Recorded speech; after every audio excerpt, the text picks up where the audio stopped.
Hello! We're reading a lot of manga and stuff today, but we're starting with this special video. Happy Bloomsday! If you don't know, Bloomsday is a day of the year celebrating this book, Ulysses by James Joyce. This is actually one of 3 copies I own of this book. I have a very old hardcover of it that I don't like to touch because it's very kind of delicate, and then another paperback copy that I also read quite often, but this one I got recently from a friend of mine. Got it really cheap when Indigo was having a hardcover sale. Anyways, all that stuff doesn't matter. You can also see I'm wearing my Ulysses shirt, which my mom got me, so it kind of goes without saying at this point that I'm a huge fan of this book. It's either my first or second favorite book. It swaps back and forth with Gravity's Rainbow based on whatever I was reading most recently.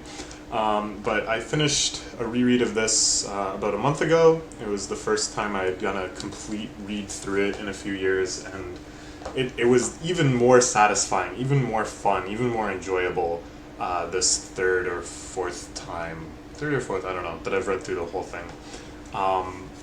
If you have heard of this book before but you haven't read it, you might kind of have got it from its reputation. It's known as being very hard and dense and complicated. Joyce kind of has taken on this role among literary geeks as kind of the ultimate in the really modernist, complex writing style. Even more so with Finnegan's Wake, the book he did after this, but we're not even going to touch that one.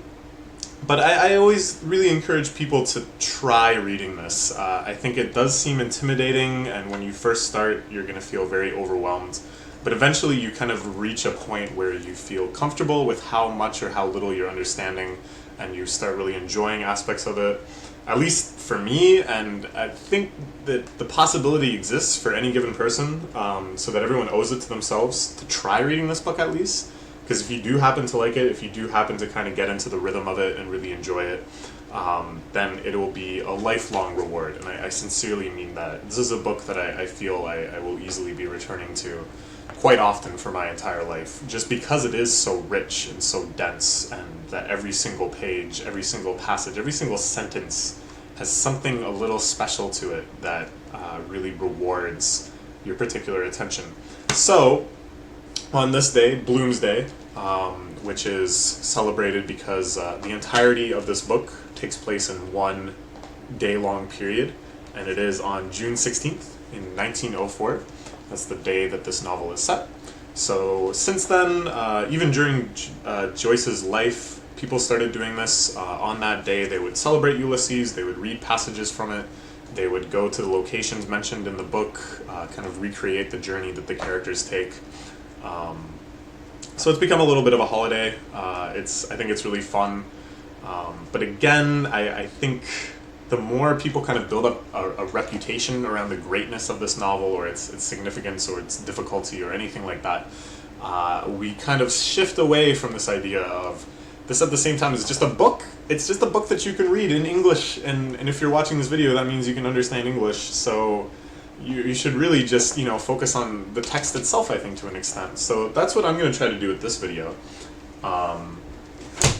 We're going to take a look, as the title has suggested, at my 5 favorite chapters. This list was very difficult to put together.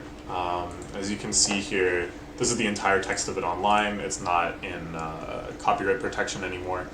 So you can just read it on Project Gutenberg. There's 18 chapters. All of them are named after an episode from Homer's The Odyssey, of which this is loosely structured the same as. So, chapter by chapter, there's kind of thematic matches, but I think, thinking of it too much like, oh, it's a retelling of The Odyssey is kind of restrictive. It's so much more than that. And narrowing it down to 5 chapters was really hard, because each chapter is extremely unique. Not just in kind of the content and the subjects discussed, but even in the writing style. As you'll see when we get through, the writing style varies very dramatically from chapter to chapter, between genre and even like medium. You'll see what I mean. But I kind of arrived at these just kind of thinking about the ones that I go back and reread most often, or the ones that certain memorable scenes are from. So it's different from the ones that I consider like the greatest, or like the real hallmarks of the book. So I had kind of some conflict in that, because I also wanted to, include that and honor those real milestones of literature. like for example, our first one, we'll just get right into it, is this chapter called Oxen of the Sun. This I think is in many ways just the most impressive chapter of the book, and I think is, if I can just go full honesty, even though it seems like hyperbole, I think this is perhaps the greatest human achievement in literature, this one chapter, in terms of something on that scale. So the way this one is written, it's the scene is that our main protagonist, Leopold Bloom, has swung by a hospital's pub because he knows a woman who's in that hospital who's giving birth.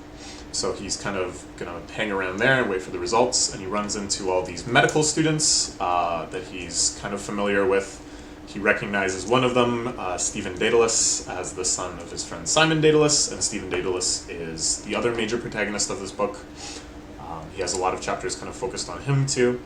So they're sitting there and drinking, and they're waiting to hear about this woman, and they're having a conversation about the ideas of childbirth and kind of looking at it from a medical perspective and a religious perspective and all these kind of other cultural signifiers of childbirth. And the way that it's depicted is mirroring the development of the English language as if it was like the development of the child. So you can see at the first part, this is going to give you a very overwhelming and I think scary impression of Ulysses. Don't worry, this is also probably the hardest chapter to read. Actually, forget probably, this is definitely the hardest chapter to read. There's long sections of it that even I, who has spent a long time studying this book and reading about this book, I kind of get lost. I don't know what the hell they're talking about now. So it starts with kind of like very church Latin-y type things, and then really smoothly, like really trying to break down where the transitions happen into kind of like new forms of English literature is so impressive. Like he's noticed these kind of undercurrents and links between different movements of literature, and really, to me it seems effortless, but of course to him, I'm sure he slaved over this chapter. I think this is the last chapter he finished. He probably slaved over it for very many hours to bring out these very subtle things. So you can see here he starts using this kind of like language of knights, and this is very kind of like medieval type text, and then it gets more and more into this kind of like and here I'm going to do my best, but you can read much more comprehensive guides of, in this paragraph he's really trying to write like Chaucer, and in this paragraph he's shifting kind of from the Chaucer mode to the more Arthurian mode,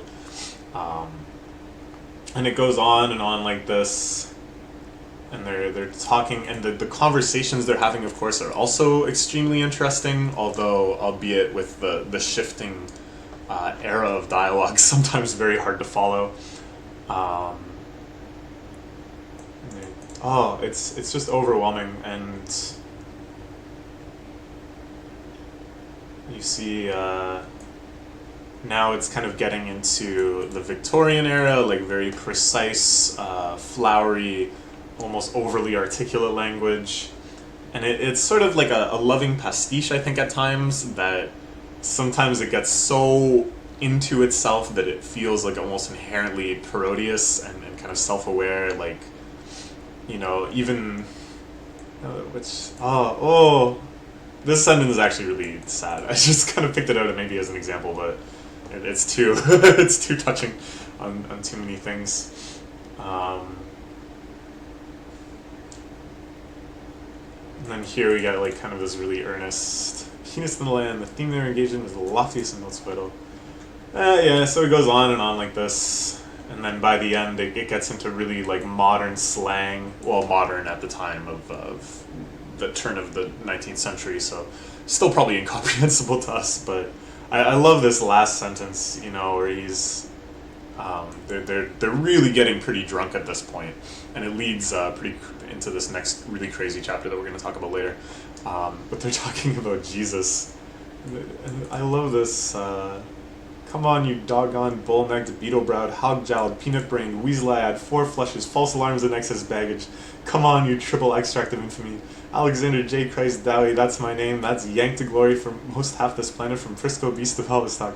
The deity ain't no nickel-dime bum show. I'd put to you that he's on the square and in quirking fine business position.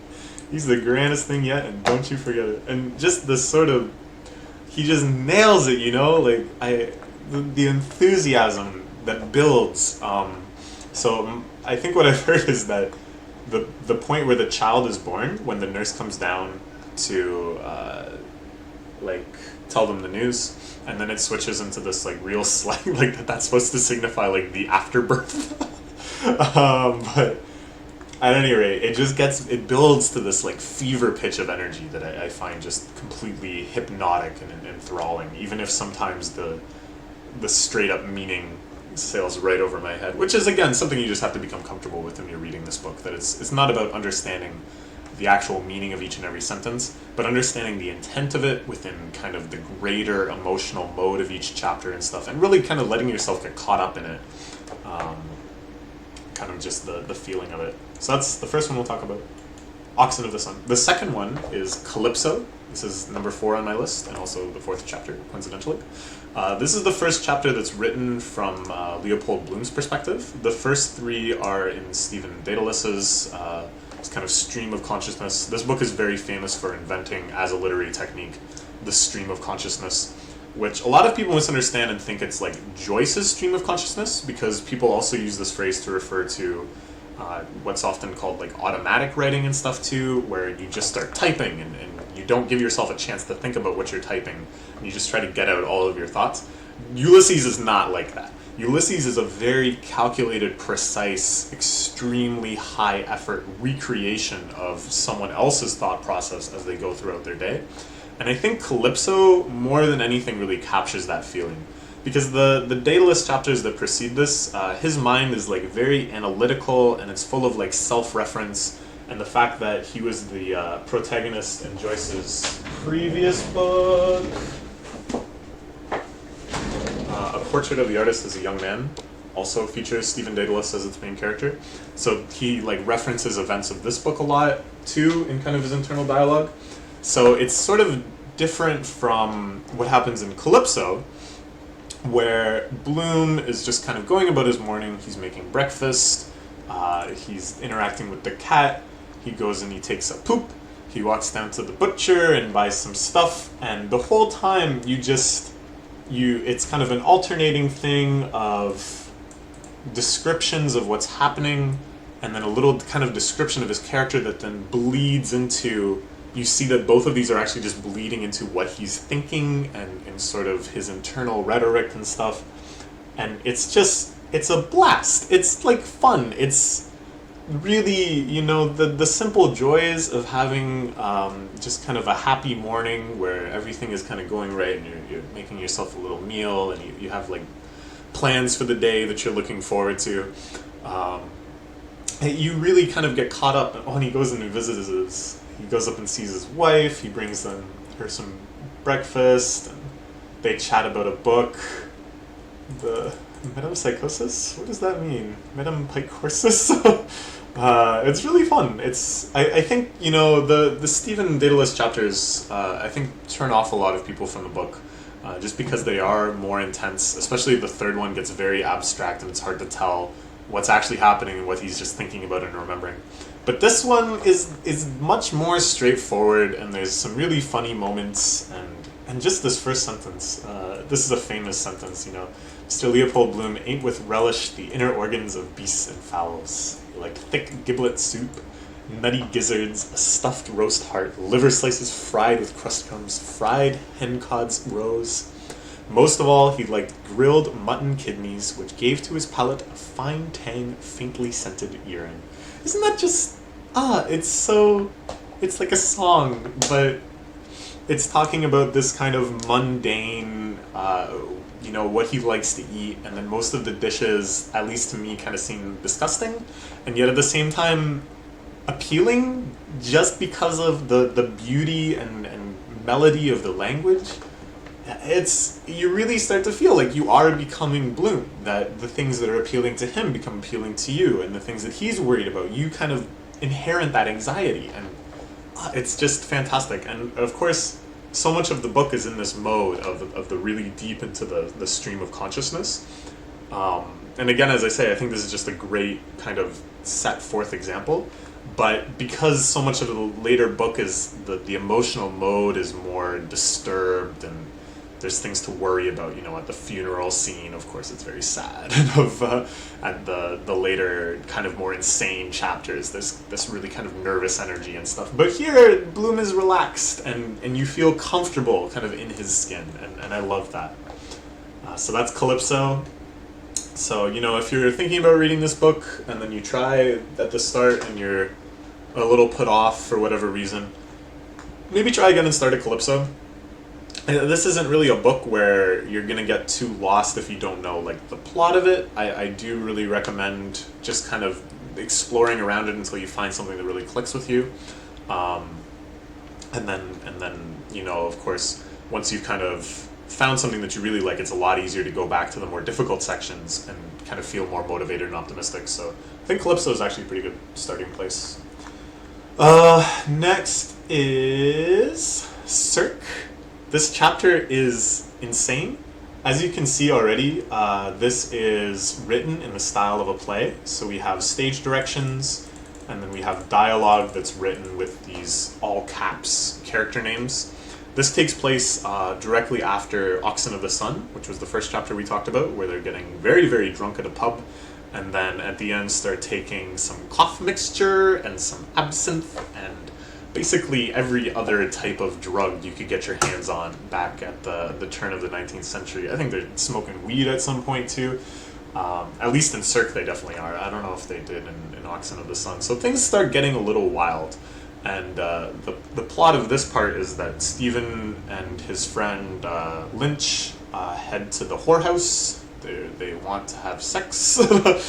Stephen has just been paid for his tutoring, and he's raring to go. And Bloom, who's really worried about him and feels kind of like he should be responsible for him, given that he's such good friends with his father, follows them, and he's trying to keep him out of trouble. But of course, he's also pretty drunk, and he ends up at the whorehouse, and things just get wild. Really wild. I think something that kind of gets lost when you're talking about this book is the thing that made it really famous when it came out was the controversy. People wanted this book banned. It is lewd as hell. There's graphic depictions of sex scenes and drug usage and pooping and more things than you can imagine, and a lot of them are in this chapter. And I think because it has its place in the canon, and Joyce is now kind of a saint of literature, and there's statues of him, and he's on, I think, one of the Euro bills and stuff. He's become a real icon in that sense. And people, I think, would assume that something so widely kind of validated as a cultural treasure or whatever would be fairly tame and safe and something that everyone could enjoy. But oh my gosh, does this chapter get crazy. Let's see if we can find some highlights. So it's a lot of kind of fantasy scenes, and it's hard to tell exactly what must be happening in real life. But Bloom starts hallucinating all these insane visions. First, there's a scene where a lot of the other women characters that have been introduced in the novel so far show up and just tell Bloom off and tell him that he's a pervert and that they hate him. And there's this kind of masochistic fantasy that starts to develop that gets much more severe. But then there's a very long scene where Bloom... here he's hallucinating his dead friend. He's talking to the prostitute. Yes, this is where Bloom imagines that he's been elected just the Pope, basically, and he's in charge of everything, and he starts solving every single problem. It's hilarious. It's really hilarious. Let me see if I can find... There's a scene that really cracks me up, where he's just taking questions from everyone.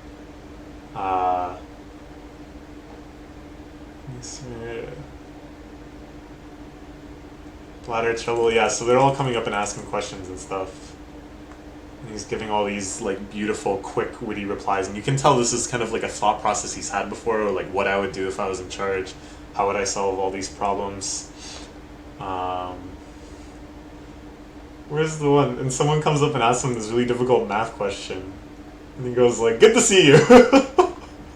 It's hilarious. And he's like, there's a lot of like internal memes that build up through the book too. Like this is a reference to a joke that people keep making throughout the entire book, but he like screws it up a little bit. Oh yeah, and then he starts imagining people like trying to lynch him and stuff, that he's like had enough, and then all the medical students come back and they're giving him these worrying things.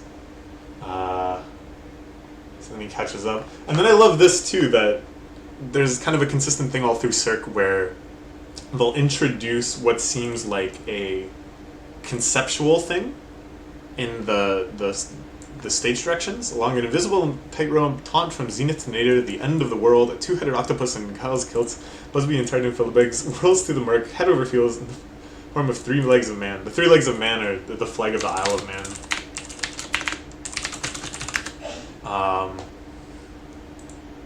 But there's a lot of other things in that sentence that I didn't know what it meant, but I know things like this, so it kind of rewards you for a lot of knowledge that you do have.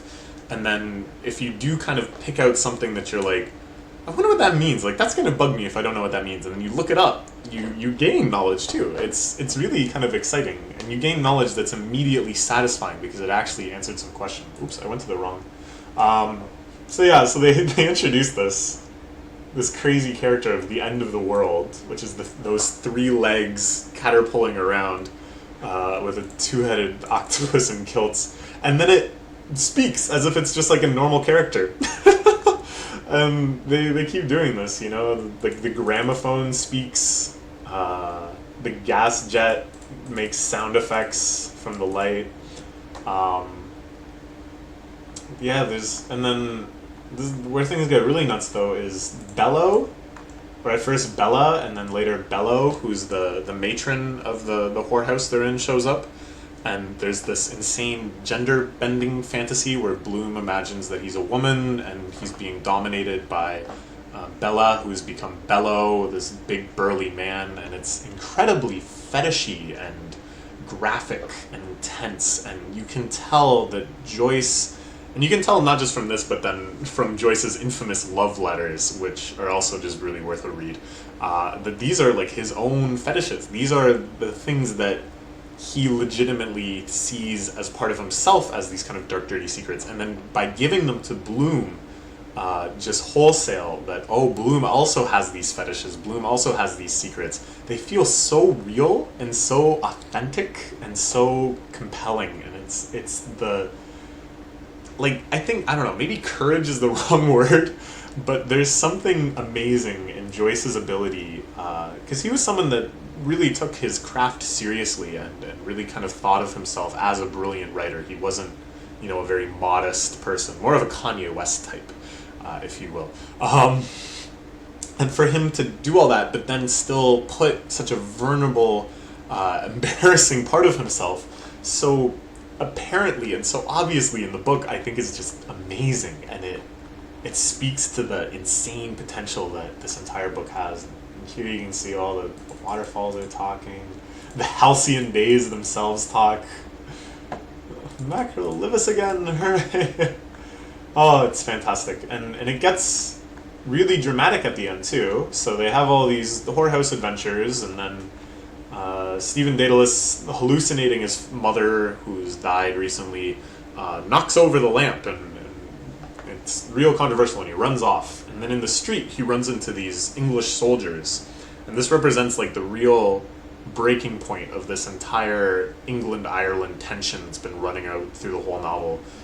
If you don't know Irish history, there was a very long period of time, some would say even extending until now, where England treated Ireland very, very poorly. And there was the IRA, and before that, the Fanes. They talk about it in here a lot. That there were these Irish rebels that were trying to overthrow the English rule over Ireland, and it was very, very intense. And so the book talks about this a lot, and there's a lot of little conflicts about it, but in the end, it really just comes down to Stephen drunk as hell out in the street, and then these Private Carr and Private Compton, these British soldiers, thinking that he's made fun of the king, and then they end up clocking him. The guy punches Stephen, and it's this wonderful moment where everything just breaks. You know, you've had this insane chapter. This is one of the longest chapters in the novel too. You can tell just by scrolling. Where so many wild things have happened, and so many elements from the book so far have been brought back. So many characters have returned, and these different contexts, and all this madness is just going on, the hallucinations and everything.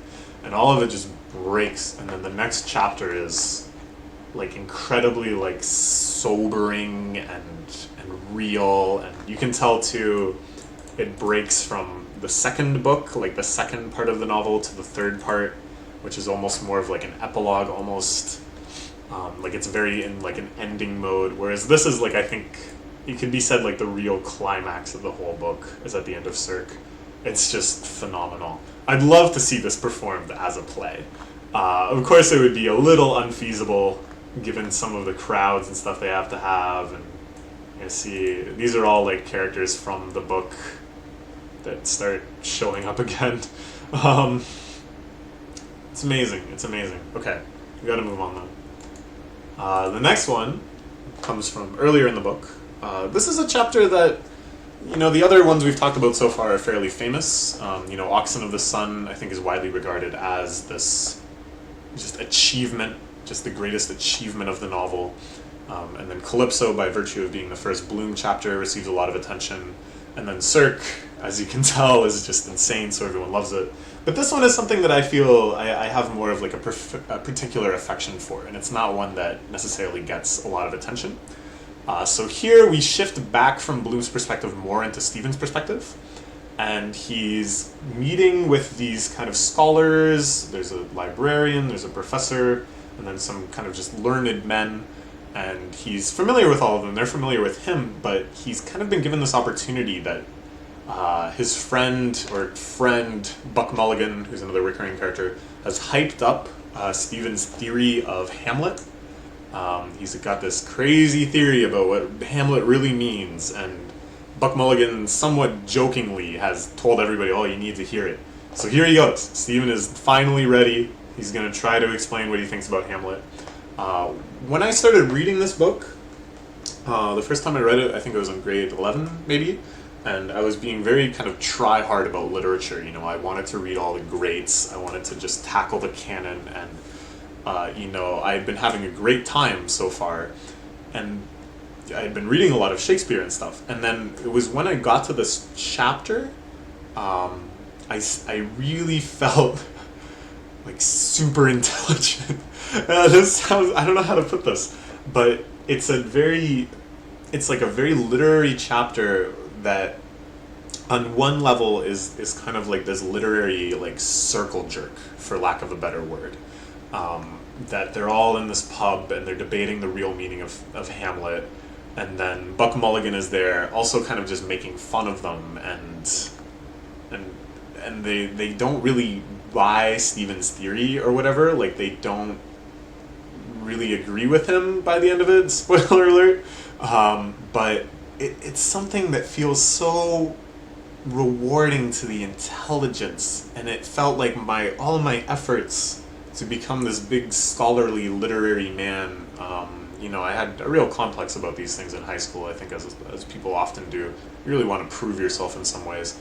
And reading this chapter, it was like there is this tier, there is this inner circle, there is this, you know, paradise of literary discussion and mutual understanding, and of the intellect reigning supreme, that all that matters is the validity of his theory and the creativeness and the insight he can provide.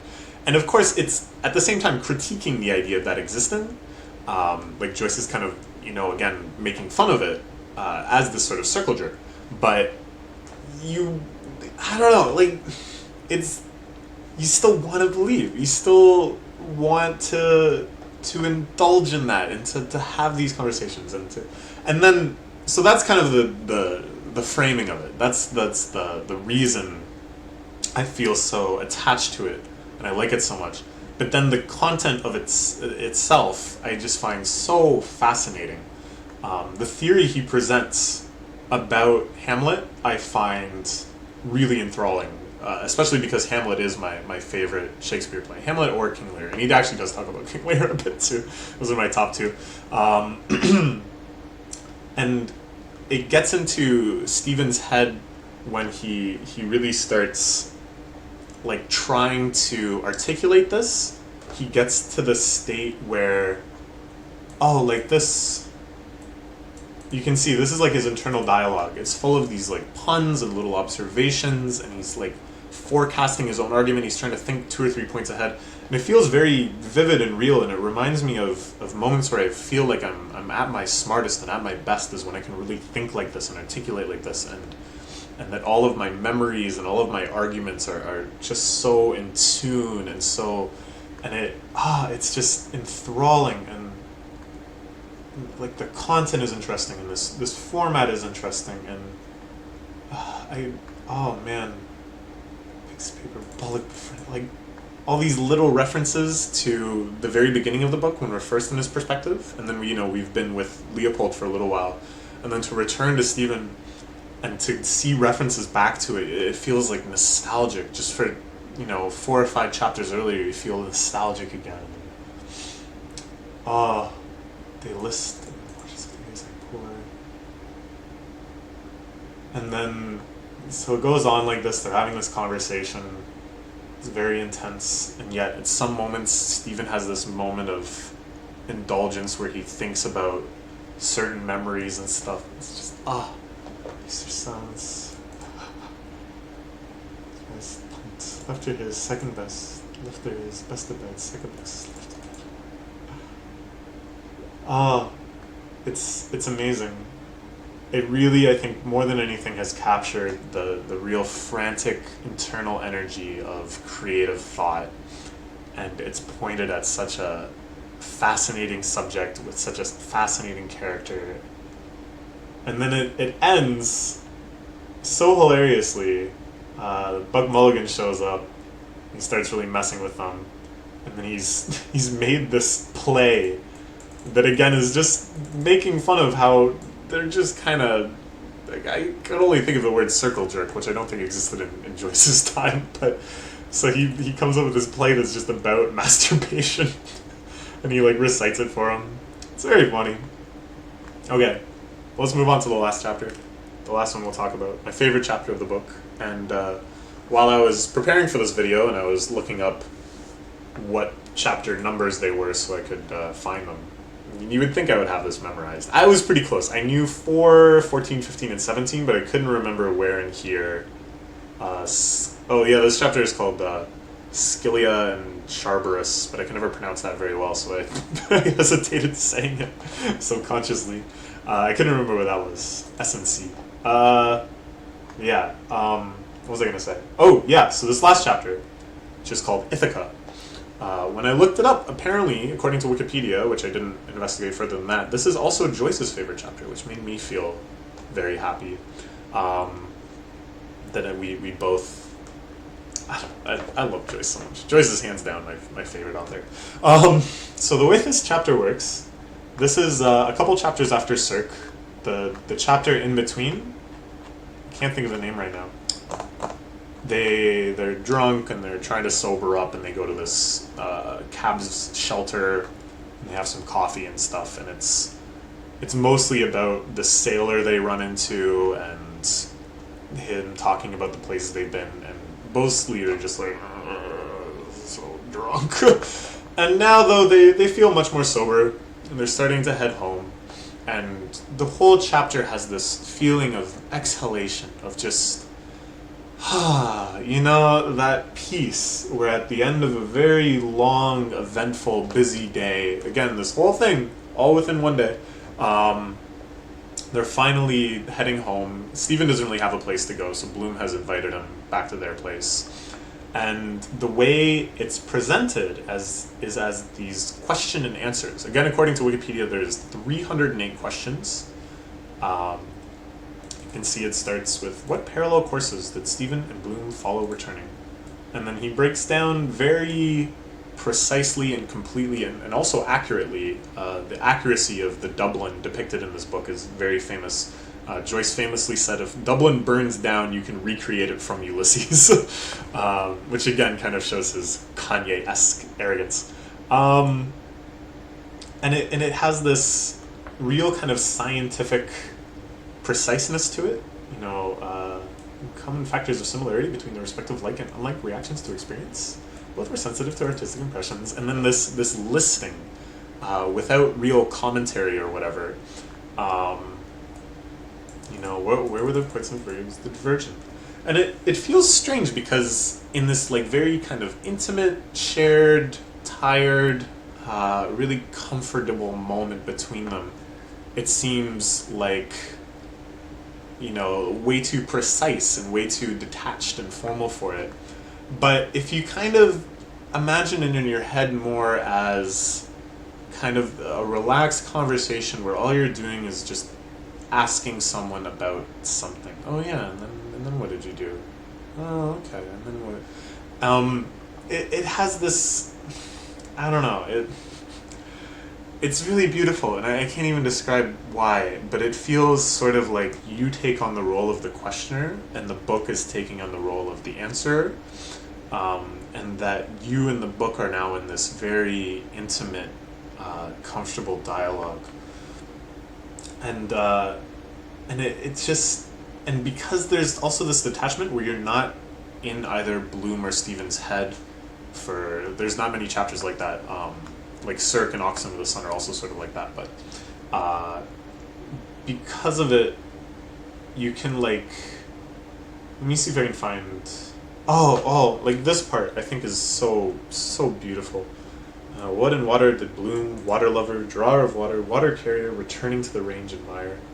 And then it breaks down point by point in a way that in the stream of consciousness you couldn't, because it's not like Bloom is actually thinking about each and every quality of water. All we know, probably in Bloom's subjective consciousness, is, I feel so at peace when I'm filling up this pot with water. But here it breaks down everything he's ever appreciated with water, and its fastness in the ocean, its unplumbed profundity, and the sundown trench, the relentlessness of his waves, the surface parts. It just goes on and on like this. Torrents, eddies, freshen, spades, groundswells, watersheds, border parties, geysers, cataracts, whirlpools, maelstorms, undulations, clouds. It's so, like, there's a lot of sections in Ulysses where they burst into this like giganticism, I think is the only way, where they just start dumping names and names and names and dates and places and ideas on you, and there's these huge, and they're all just overwhelming. But in Ithaca, it somewhat shifts. Now it's more like slow, explanatory, just relaxed. Oh, you know, hydraulic windmills, turbines, dynamos, electric power stations, bleach works, tanneries, stretch mills. Its utility in canals, rivers, if navigable, floating in gravity docks. It's so peaceful. And then too, like, you bring out the real dynamics of their characters through this like very precise analytical lens, which again, just because both of the characters are fairly reserved, especially when kind of speaking of themselves, they wouldn't be able to have these sort of conversations where it brings out these differences. And here you can really see what wonderfully complementary characters they are. Like, I love both of these characters so much. Stephen Dedalus is probably just my favorite character in all of literature. And things like this too. What anagrams had he made on his name in youth? And then it lists all these things like, and this, the poem he made. Like, it brings in this nostalgia and this memory, and things like this too. This speculation on their ages and difference. Yeah. And then he extrapolates it. Who would have lives to live?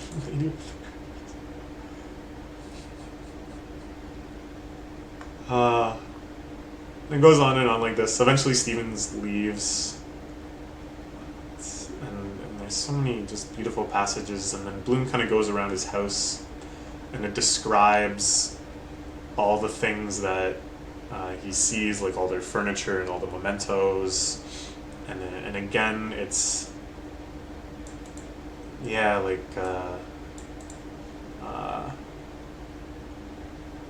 I don't know. It's I don't. It really feels like this kind of detached, complete objective analysis of what someone's life is composed of. I mean, I think the whole book can be said to be this to varying extents, but with Ithaca we get this in this very precise moment of him coming home, doing a few little nighttime rituals, and going up to bed with his wife. You see just this perfect microcosm of all the meaning that really is around you, you know? And it really, it sticks with you. Once you read this chapter, which I reread quite frequently, I just feel like all of my senses are in this mode of, you know, when turning to the right, what did Keatsta see on his wall? A cork notice board measuring, you know, 23 inches by 15 inches, upon which what did this corkboard have on it? A flyer that his friend Brian Gillespie had given him 3 weeks ago upon mutual understanding of how funny the rhetoric on it is, and a card given to him by his friend also named Stephen for Christmas alongside Ulysses. And you know, and you start to realize just how rich yours and everyone's life is with meaning, that like everything you see actually has all of these kind of tags, and everything has this really interconnected quality. It's almost like psychedelic in how, and yet at the same time it's not overwhelming, it's not maddening, it's not kind of like a manic feeling of, oh my god, I'm overwhelmed by the meaning of everything I see around me. It's like a real comfortable satisfaction of, you know, this is my life, this, what I'm witnessing, what I'm looking around, what I'm doing, like it's all part of this one living, breathing, oh my gosh, I'm just ranting at this point, but it's, oh my gosh. Oh, and this is, I think, this is a lot of people's favorite line in all of Ulysses, and it might be mine too. What spectacle confronted them when first the host, then the guest, emerged silently, doubly dark from the obscurity by passage from the rear of the house to the penumbra of the garden. The heaven tree of stars hung with human night blue fruit. Like, Joyce, I mean, I think hands down is just the greatest writer of the English language in terms of his descriptive quality and just the richness and beauty of his prose. And I think in this chapter it's brought out the most, just because it isn't now linked to any one character or anyone's internal dialogue, and it doesn't have to have that realism to it anymore. Now it can just be as explosively poetic as, oh my god, it's just a tree, not a heaven god, not a heaven rest, not a heaven man, is utopia. Oh, and at the end too, Bloom starts to think about kind of his fantasies. Oh, this is where they're listing off all the books in his bookshelf, and you can just imagine, you know, him reading them, and you can see kind of references like, oh, that's true, like he knew about China, like in the previous chapter. And and this is his debit and credit of the day. This is everything he spent money on and how much it costs.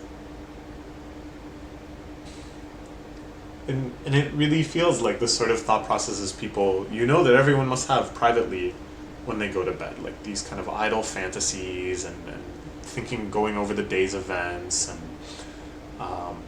and to see it depicted so closely and so accurately to the sort of thing that you go through, you just know that it must be so universal and that you really are that well connected. Oh man, and he's going over his wife's infidelity, which is another major plot line and of course his own infidelity. He's no saint either, and he's kind of weighing that out and thinking about all of his options. And but because he's going to bed, all of these kind of fantasies and internal arguments and speculations all just kind of conclude with, well, you know, you can always just think about it later.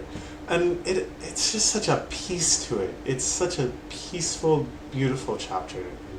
I can't recommend it enough. The chapter that follows is another extremely infamous one, or famous one. You can see as soon as I highlighted it, normally I can highlight a paragraph or a sentence, and here it just doesn't stop. There's like no punctuation at all, and this is like another amazing, I mean, they're all amazing chapters, but so to me, just because Penelope, the final chapter, is so different, there's, I think, like a real completeness to the end of Ithaca that just, again, it's just this nice exhalation, just, okay. That's probably enough. It's probably enough about Ulysses. We talked about Ulysses for, 45 minutes now. But it is Bloomsday, or rather, I'm going to be uploading this on Bloomsday. It's not Bloomsday right now. And this is, I think, just a fantastic book that you owe it to yourself to spend 2 or 3 hours really giving it an earnest chance. If you get bored, feel free to just flip around. Maybe you can go look at the parts I talked about, if some of them seemed interesting, and see if you can kind of get into it, because it's so worth it. You know, it really is. If you can get over the learning curve of this book and find yourself appreciating it, you will treasure it for the rest of your life. I can almost guarantee it. It's just one of those books, you know? It's fantastic. And I wanted to share it with you. Usually this channel is not about things like this. It's about manga, or Puyo Tetris, or stupid Facebook Messenger games. But people have been very receptive when I take these little expansion steps into other interests of mine. So I thought, why not share another big one?